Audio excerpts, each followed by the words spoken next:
ஒரு விதமான பாசிட்டிவ் ஆங்கிள்னா மூதாதியர்கள் சொத்து கைக்கு வரும். ஒரு வீடு வாங்கினாங்க, கவர்மெண்ட் குவார்டர்ஸ் பக்கத்தில் ஏதாவது ஒரு வீடு வாங்குறது நல்லா அமைகிறது வந்து சான்சஸ் இருக்கு. குரு பார்வையில் இருக்கிற நிறைய பேருக்கு ஆண் குழந்தை வாரிசு உருவாகும். அப்பா முத்தாத்தாக்கள் யாராவது வந்து இறந்துருந்தாங்கன்னா அவங்களே மறுபடியும் பிறக்கக்கூடிய வாய்ப்புகள் இருக்கும். நவகிரக தானியம்னு சொல்லுவோம், நவதானியங்கள்னு சொல்லுவோம். அதை ஊற வச்சு பயிராக்கி லைட்டா அதுக்கு இது வரும், அதை கொண்டு போய் சுவாமி கொடுத்து தர்ஷனம் பண்ணிட்டு வர்றது சம மாற்றத்தை கொடுக்கும். தைரியமா இருக்கும். துலாம் ராசி நேர்கள் சார். ஸோ இந்த துலாம் ராசிக்கு வந்து சூரிய கிரகணத்தினால ஏதாவது பாதிப்புகள் ஏற்படுமா சார்? பஞ்சமஸ்தானத்துல பொதுவா இந்த சூரிய கிரகணம் ஏற்படுறதுனால பொதுவாகவே வந்து பேக் பெயின் இருக்கும். Lower back, upper back, flight, travel இதெல்லாம் கொஞ்சம் கவனமா இருக்கணும். முதல் குழந்தையோடைய ஹெல்த்தில், ஆண் குழந்தையா இருந்தானா அவன் ஹெல்த்தில் கொஞ்சம் விளையாட்டு காமிக்கும்.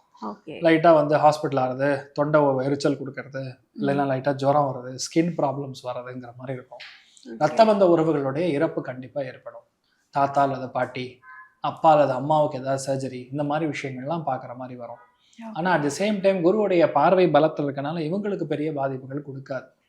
பஞ்சமஸ்தானம் ஸ்ட்ராங்காக இருக்கனால முன்னாடியே கண்டுபிடிச்சிட்டோம் சார், அதனால தப்பிச்சோம். சில பேருக்கு ஜுரம் வருதுன்னு வைங்க, முன்னாடியே தெரிஞ்சிடும். தொண்டை ஒரு மாதிரி இருக்கும், எனக்கு 2-3 நாள் ஜுரம் வரப்போது நான் அவனே சொல்லுவான்.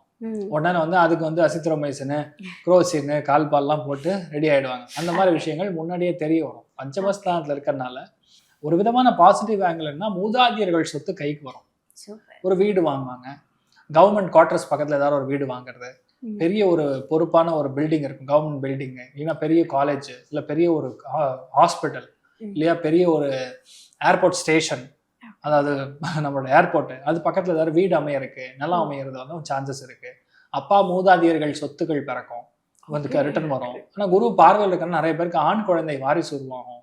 அப்பா முத்தாத்தாக்கள் யாராவது வந்து இறந்துருந்தாங்கன்னா அவங்களே மறுபடியும் பிறக்கக்கூடிய வாய்ப்புகள் இருக்கும். இதெல்லாம் ஒரு பாசிட்டிவான ஜோனா துலாத்துக்கு பார்க்கலாம். ஆனால் நெகட்டிவ் ஓரியன்ட் விஷயங்கள் அதிகமாக இருக்கும். பஞ்சமஸ்தானம்னா ஹார்ட். ஒரு சில பேருக்கு கண்ணில் புற விழுந்து ஆப்ரேஷன் பண்ணுவாங்க, சில பேருக்கு ஹார்ட்ல பிளாக் இருந்தாலும் சரி பண்ணுவாங்க, சில பேருக்கு கால் முட்டிலன்னு சொல்லி பிரச்சனை வரும். இந்த 3 ஆங்கிள் வேற வேற ஆங்கிளில் அவங்களுடைய ஜாதகத்துக்கு தகுந்த மாதிரி அந்த ப்ரொஃபிஷியன்சி, அதாவது அதோட வேலிடிட்டி வந்து கம்மியாகும். சில பேருக்கு 20%, சில பேருக்கு 30%, சில பேருக்கு 80%. கோச்சாரத்திலே ஜாதகத்தில் அங்கே இருந்துன்னு வைங்க, அப்போ கண்டிப்பாக அது பிரச்சனை கொடுக்கும்.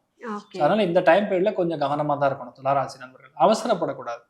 ரெண்டாவது பஞ்சமஸ்தானம் இப்போ இருக்கிறதுனால பெரிய பெரிய ஆட்களை பார்க்கும் போதும் சந்திக்கும் போதும் கொஞ்சம் கவனமாக இருக்கணும்.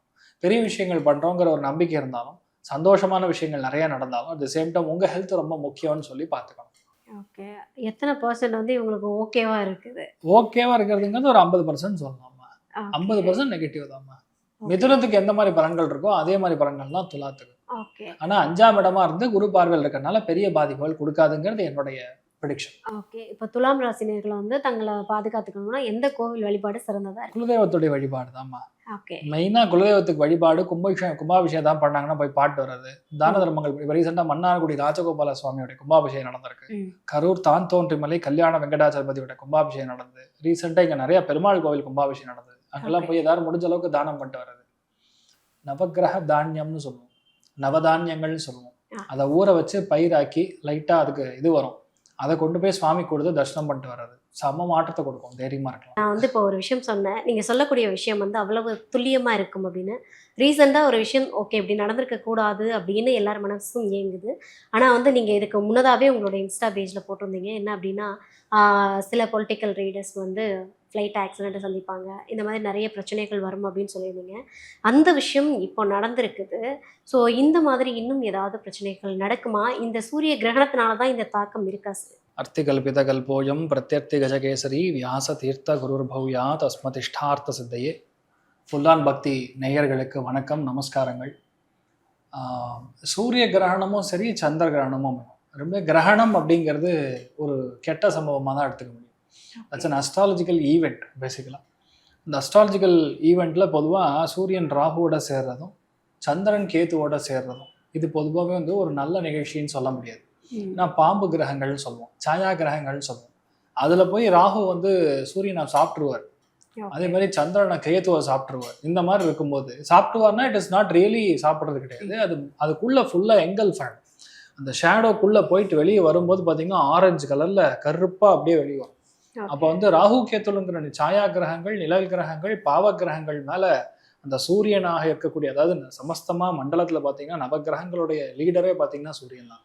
அவரு போய் இவ்வளோ அளவுக்கு ஒரு சாயாகிரகத்துல மாட்டும் போது சூரியனுக்குரிய காரகத்துவத்தில் இருக்கக்கூடிய அத்தனை பேருக்கும் பாதிப்பு வரும். சிம்பிள்மா கும்பத்துல இந்த மாதிரி ஒரு கன்ஜங்ஷன் இப்ப நடக்க போறது. வரக்கூடிய பிப்ரவரி மாதம் 17ஆம் தேதி மத்தியானம் 3:26 7:56 வரைக்கும் இந்தியால தெரியாது, ஆனா அதோடைய தன்மைகள் தாக்கங்கள் இருக்கும். அதே மாதிரி பாத்தீங்கன்னா ஃபாரின்ல மெயினா யூஎஸ் மாதிரி, கலிபோர்னியா மாதிரி, அதே மாதிரி யூரோப்பியன் நேஷன்ஸ்லாம் அதிகமான ஒரு விஷயங்கள் நடக்கும். இப்ப யூஎஸ்ல தெரியாதுங்கிறதுனால ஒண்ணுமே நடக்காதுன்னு அர்த்தம் கிடையாது. அதனால தான் நான் முன்னாடியே சொன்ன தாக்கங்கள் இருக்கும்னு என்னோட இன்ஸ்டாகிராம் பேஜ்ல நான் போட்டதான் I think you are referring. அதுல பாத்தீங்கன்னா இப்போ மகாராஷ்டிராவுடைய டெபுட்டி சிஎம் வந்து இந்த மாதிரி ஆனதுங்கிறது ஒரு விஷயம். ரெண்டாவது, இது மட்டும் கிடையாது, மாதிரி நிறைய இடங்கள்ல கைது செய்யப்படக்கூடிய விஷயங்கள் நடக்கும் அடுத்த 3 மாசம். சாலிடா பாத்தீங்கன்னா எலெக்ஷனுக்கு முன்னாடி வரைக்கும் இந்த கிரகணத்தோட பீடைங்கிறது அதிகமா இருக்கும். +or-3 months ஸ்டார்ட் ஆகவே இல்லை, சூரிய கிரகணமே ஆரம்பிக்கல. 17ஆம் தேதி சூரிய கிரகணம், இன்னைக்கு நம்ம ஷூட் பண்றோம் 29ஆம் தேதி. 10 நாள் 15 நாள் முன்னாடியே இந்த மாதிரி விஷயங்கள் நடக்குதுன்னா +3 monthsக்கு அடுத்த சந்திர கிரகணம் வருது 3ஆம் தேதி மார்ச். அது இதோட வலிமை ஜாஸ்தியா இருக்கும். சூரியனுடைய வீட்டிலேயே கன்ஜங்ஷன் இருக்கு. அதனால பல அரசியல்வாதிகளுக்கு கண்டம் உண்டு. நிறைய பேர் ஆக்சிடென்ட் ஆகுறது, நிறைய பேருக்கு ஃபயர் ஆக்சிடென்ட் ஆகுறது, ஃபிளைட் கிராஷ் ஆகுறது, சில பேர் கைது செய்யப்படுறது, சில பேருக்கு எனக்கு வேண்டாம் ரிசைன் பண்ணிட்டு வெளியே போயிடுவாங்க. அரசியல் வாழ்க்கையே வேண்டாம், இத்தோட அரசியல் வாழ்க்கையே முடிஞ்சுது, என்னை விட்டுருங்கன்னு சொல்றது. சில பேர் மேல நிறைய பழி சுமத்தப்படுவது, சில பேருக்கு கேஸ் மேல கேஸ் விடுகிறதுங்கிற மாதிரி ரொம்ப கவனமா இருக்கணும். அதாவது அரசியல்வாதிகள் இன் எனி கார்னர், நான் சொல்ல தமிழ்நாடு மட்டும் கிடையாது, உலகெங்கும் இருக்கக்கூடிய அனைத்து அரசியல்வாதிகளும் இந்த டைம் பீரியட்ல ரொம்ப கவனமா இருக்கணும். மெயினா இந்த கிரகம் வந்து எங்க நடக்குதுன்னு பாத்தீங்கன்னா கும்பத்தில் நடக்குதுமா. 17ஆம் தேதி இந்த மாதிரி ஒரு கிரகணம் கும்பத்தில் நடக்கிறதுனால பொதுவா பார்லிமெண்டரி அட்டாக் கூட ஆறக்கான வாய்ப்புகள் இருக்கு. இல்லைன்னா மெயினான எம்பி யார் இருக்காங்களோ அவங்களுக்குலாம் பாதிப்புகள் ஆறுது.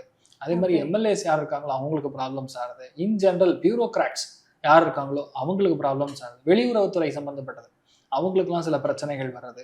பிரச்சனைகள் இன் வேரியஸ் ஃபார்ம், அசம்பாவிதங்களாக இருக்கலாம், கண்டங்களாக இருக்கலாம், இல்லை தேவையில்லாத சர்ச்சைகளில் மாட்டலாம், ஆடியோ வீடியோ சம்மந்தப்பட்ட டேப்ஸ்லாம் வெளியே வரலாம், அவங்கள பற்றி ரொம்ப மோசமாக எல்லாரும் எழுதுறது, பயங்கரமாக இந்த மாதிரி நெகட்டிவான விஷயங்கள் நடக்கும். ஆனால் மோரார்ஸ் என்ன பார்த்தீங்கன்னா இந்த சமூகம்னு சொல்லுவோம், அதாவது என்ஜிஓ, பெரிய பெரிய தொண்டு நிறுவனங்கள், இந்த மாதிரி பெரிய பெரிய தான தர்மங்கள் செய்யக்கூடிய நிறுவனங்கள் இல்லையா, பெரிய ஒரு பார்லிமெண்ட் மாதிரி கிளப்பு, இதுலலாம் வந்து பயங்கரமான தீ விபத்து, அசம்பாவிதம் இதெல்லாம் நடக்கும். அதுக்கும் மேலே பார்த்தீங்கன்னா சேலம், நாமக்கல், திருச்சி இந்த ஏரியாவில் இருக்கக்கூடிய ஃப்ளைட்ஸ் சம்மந்தப்பட்ட விஷயங்கள்ல பாதிப்புகள் ஏற்படக்கூடிய வாய்ப்புகள் இருக்கு. ஏர்போர்ட்ல பாதிப்புகள் ஏற்படக்கூடிய வாய்ப்புகள் இருக்கு. பஸ் ஸ்டாண்ட்ஸு இந்த மாதிரி இடங்கள்லாம் அதிக பாதிப்புகள். மெயினா அரசு கட்டிடங்கள், அரசு நிலங்கள் இதுலலாம் வந்து பிரச்சனையாகக்கூடிய வாய்ப்புகள் வந்து ரொம்ப அதிகமா இருக்குமா மெயினா.